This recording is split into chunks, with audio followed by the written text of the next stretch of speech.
It's time for the Northwest Fishing Reports with Aaron Board, Mike Carey, and Rob Holman. Come along as we travel to hidden gems and fishing hotspots around the Northwest. You'll see a little of everything as we fish with top guides on their home waters and bring you the latest in tackle, tactics, and techniques to help you catch more fish. On this episode, the guys get after Snake River Steelhead in September with Adam Hocking of Steel Dreams Guide Service, followed by some saltwater Chinook salmon action at Mid-Channel Bank with Mike Carey and friends. Now, it's time to go fishing. Presented by your Inland Northwest Toyota dealers and the Fishing Hole and Sports Shop. Hey everyone, Mike Carey and the Northwest Fishing crew out here on the Snake River. We're fishing with Adam Hocking of Steel Dreams Guide Service. We've just hooked up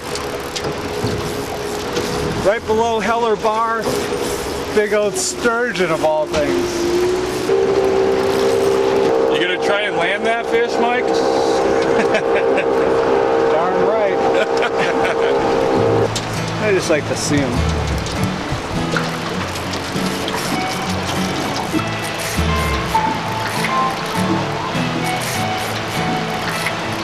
If we landed it, I'm sure we'll have a world record, length record for sturgeon. Yeah. We could take some measurements and Let's get to it.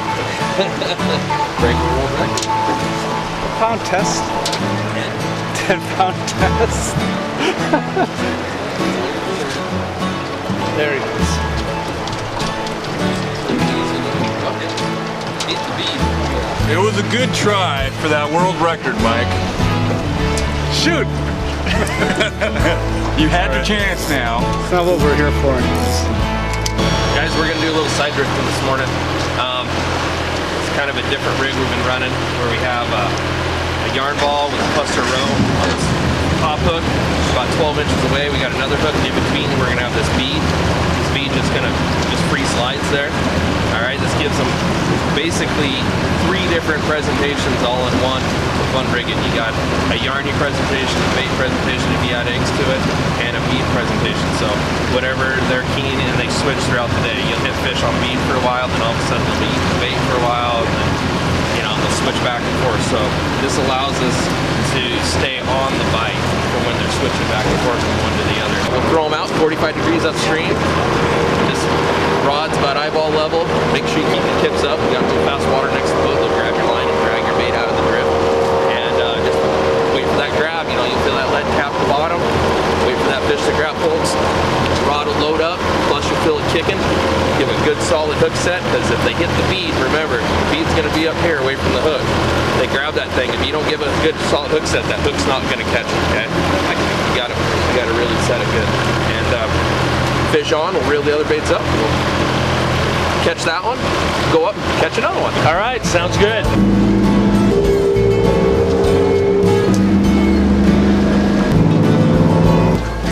Oh! Nice hook set. That was pretty, Aaron. I even got that on film.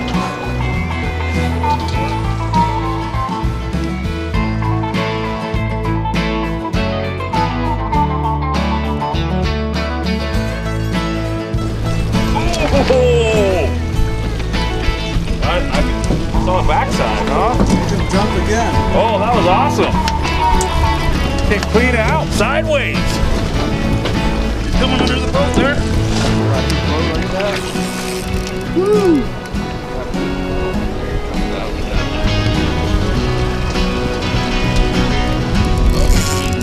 He's coming under. Nice little steely.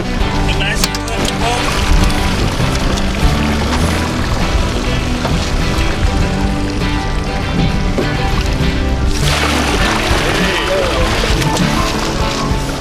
Yarn ball, wild fish. Pretty fish. Like that yarny.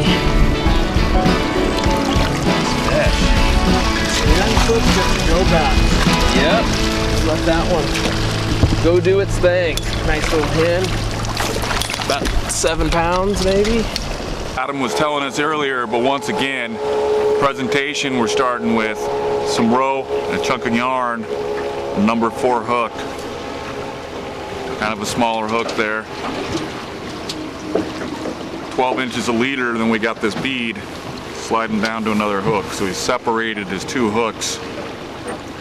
Says it's like a force multiplier, kind of doubling your rods in the water. 2 different presentations per rod.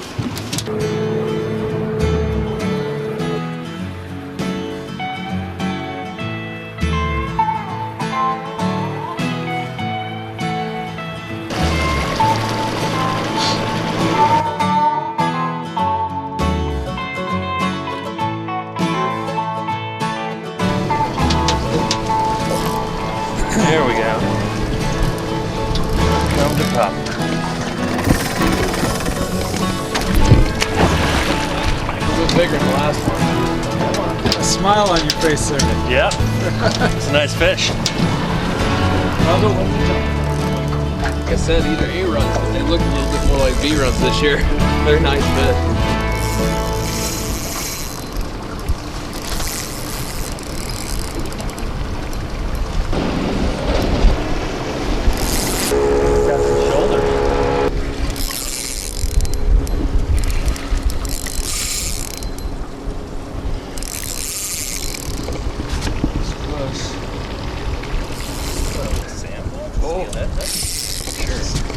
For sure, Steely. Wrap back. There, got it. Another wild fish. Boy, that's a dandy though.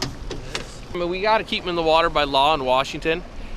We do have Idaho bordering us, and in Idaho you don't have to keep wild fish in the water, but I still really try to stress that people keep them in the water. It's not that good, especially this time of year when the water's warm. So we just leave them in the water, get the hook out of them, roll them out of the net, and they take off strong every time like that. It seems to work really well.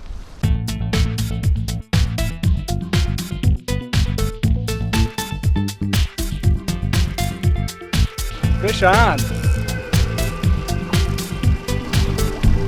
Fighting more like a Chinook than a Steelhead. I think Tiller's gonna go in after it. So when you're fishing the snake, Adam's told us we can catch steelhead or Chinookies. This one took really subtle pull.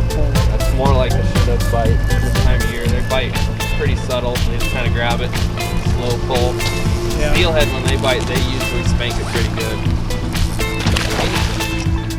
And the last 5 years, this run has just exploded. And I'd say they're probably about 70% wild fish. Wow. Yeah, it's been just the wild fish here too.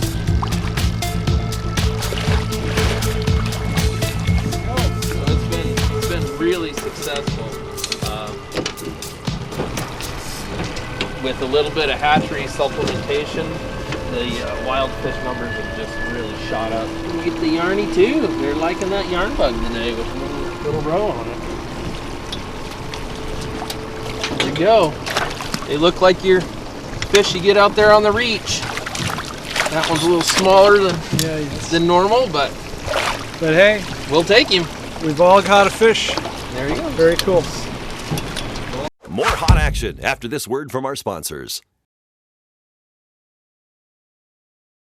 NorthwestFishingReports.com is the Northwest's largest fishing reports website, featuring well over 50,000 fishing reports, videos, articles, and more. All 100% free. Catch more fish with Northwest Fishing Reports. Pounds of just this lollygagging So you around. found your date. I did. It's pretty fish. Yeah, there it is. And I snagged it. That's even worse. Come on, you can put this one in the boat, Mike. They're fighters, I hear. Yep, put up a fight. No comments. He had no comment. It was a sucker. I still have no comment. I said, get that camera out of my face! Hey Adam, we were just chatting a little bit about fishing with that bead. Right. And being real responsive on that hook set, right? Right. You don't want to, when you're fishing beads, that bead's, 4, 5, 6 inches away from the hook. So when they grab that bead, hook's on the outside of their mouth, and when you set the hook, you're actually sticking the hook in the corner of the jaw, but on the outside, which is real hard and bony. Right. I mean, it's tough to get that hook. So you don't ever want a halfway hook set when you're fishing beads. Sure. Because if you give a little halfway hook set, all you're doing is just barely poking the outside of that fish's skin. He's going to take off. You're going to get about 1 or 2 head shakes, and the hook's going to pop out, and it's going to be the end of it. So as we're bouncing down there, sometimes we're hitting those rocks, but then you get a little longer pull on that. As soon as the rod loads up, go ahead and hit it, even if it's a swing and miss. Any doubt at all? Right. Give a good Fire salt. away. Yeah, give a good salt hook set. You know, when you're fishing the bead and you're fishing yarn and stuff, it's always fishing. You know, even if you jerk the eggs off, you still got a yarn, you still got a bead fishing. So hook sets are free, and when you do it, make it count.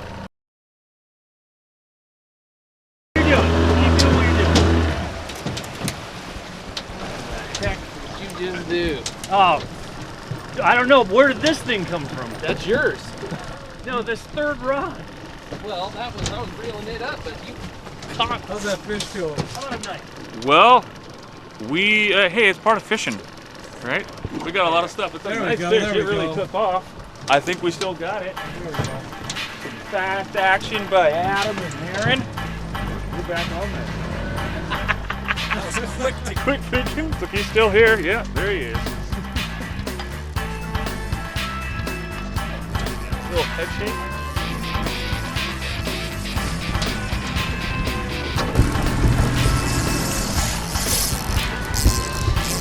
He's taking off. Yep.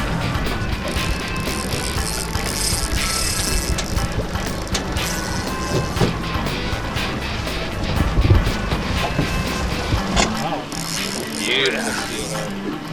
You really feel it in the forearm. Adam, we got 10-pound leader on. Yep. Number 4 octopus hook. 10-pound leader. Light gear.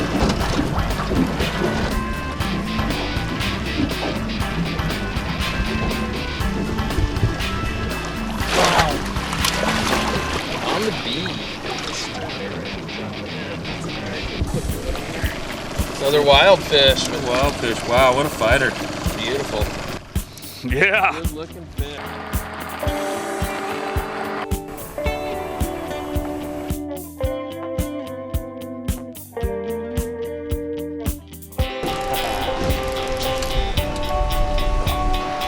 Steely. Yep. Double up, Rob. Double up.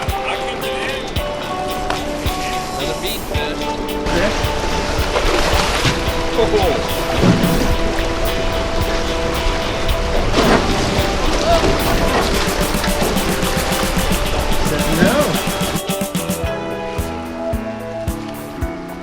I believe you just caught your first keeper steelhead. Oh!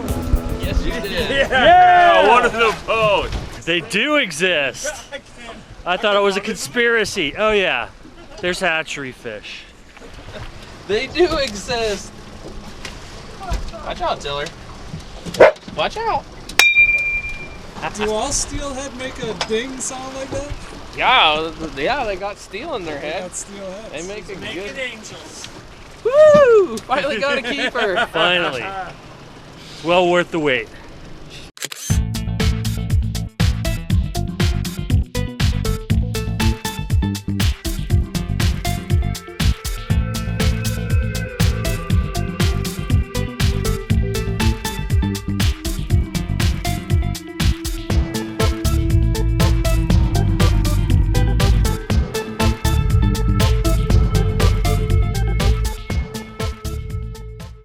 Man, what an amazing day out there on the Snake River today. A lot of fun. It was fun, wasn't it? Oh yes. Good day. Grab bag of fish. We got kings. We got steelhead. Hooked a big sturgeon. Big sturgeon first thing, yep. Yeah, this time of year, you can catch just about every species that swims in the river. Right now, it's you just never know what you're gonna have when you set the hook. But typically, most of the time, it's gonna be a salmon or a steelhead. We'll see you guys on the water. And online. Brought to you in part by the support of these fine sponsors.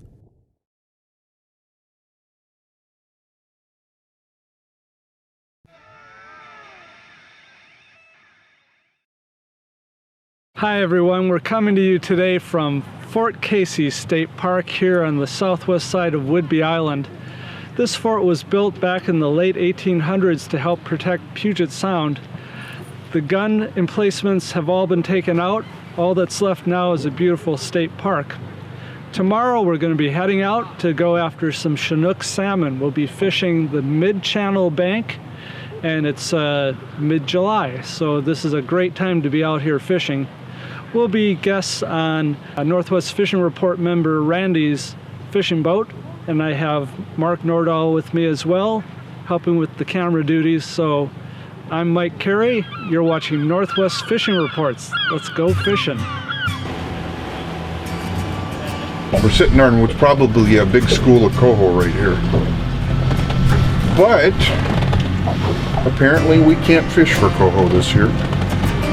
Here we are, we're out on Mid-Channel Bank, and I'm fishing with Randy and Mark from Northwest Fishing Reports. We're in Randy's brand new Thunderjet.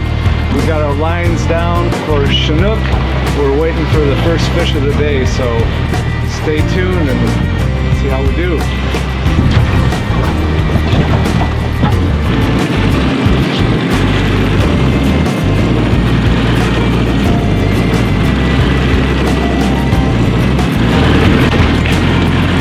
Fish on!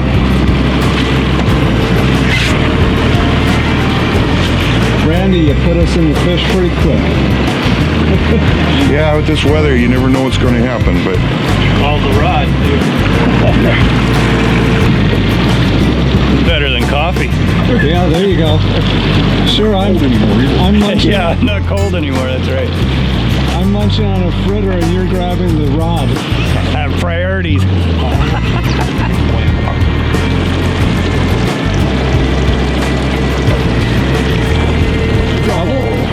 Double? Seriously? Wow. all of us need to every now and then look forward to make sure we're clear of the other boats. Oh, holy smokes. Woo! Chinook fishing on Mid-Channel Bank.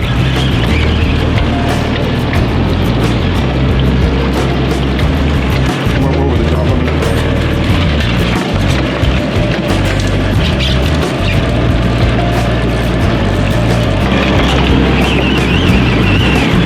This fish is hot, man. Holy cow. There, mine's on top. Feeling like the odd man out here.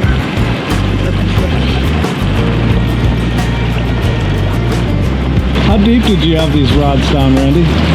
Approximately 110 feet.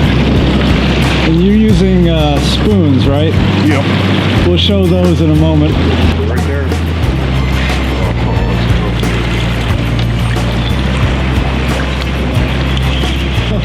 There he goes. He's not ready yet. Not ready yet.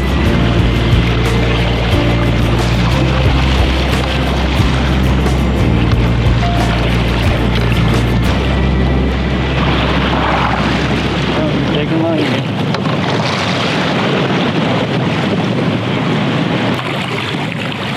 Wow, he's a fish. Oh.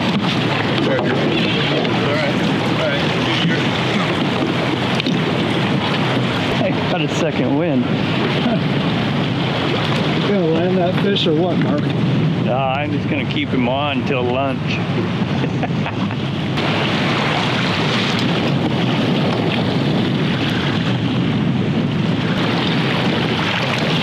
Yeah. There we go. I got him.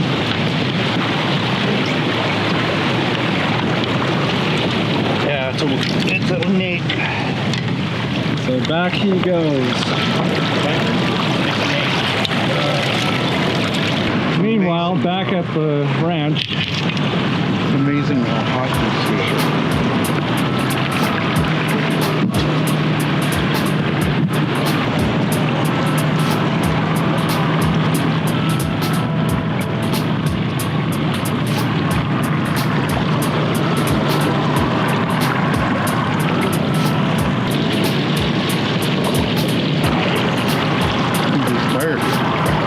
You're tired.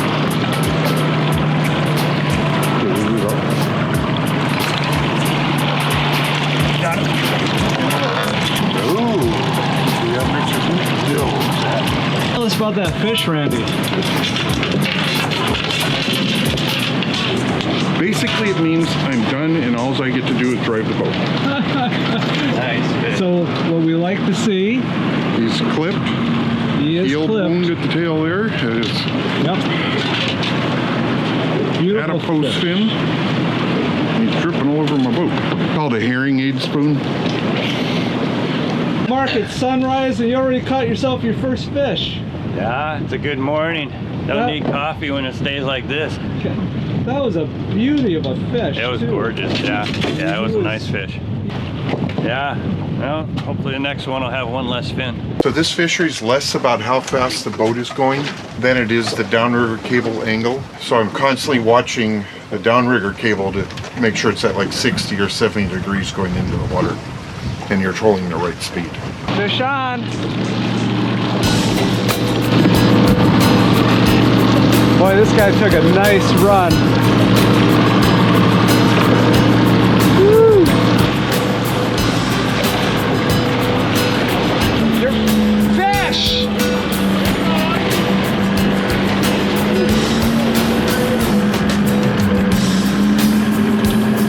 I had it for a moment. He took a nice run. He might be bigger than I thought he was.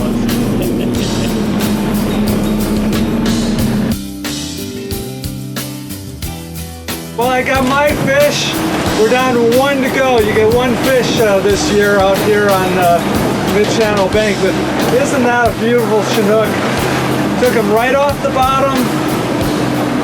Randy's got us on the fish. So we're going to reset and make another run up Mid-Channel Bank. We're heading south on the incoming tide. This will be our last run. We'll have to turn around and start coming back up the other direction. So what we're doing, we're getting ready to reset the gear. I'm going to put the scent on the spoons again. This happens to be a cookies and cream. Take a little bit of the scent here, and you want to just put a real thin layer on here because you don't want to affect the action of the spoon.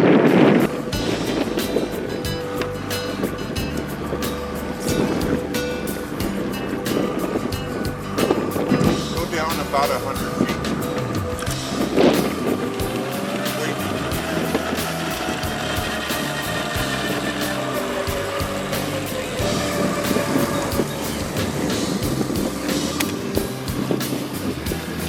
Well, that's what we're looking for.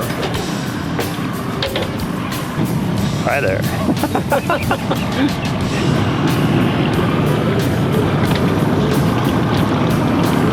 Wow.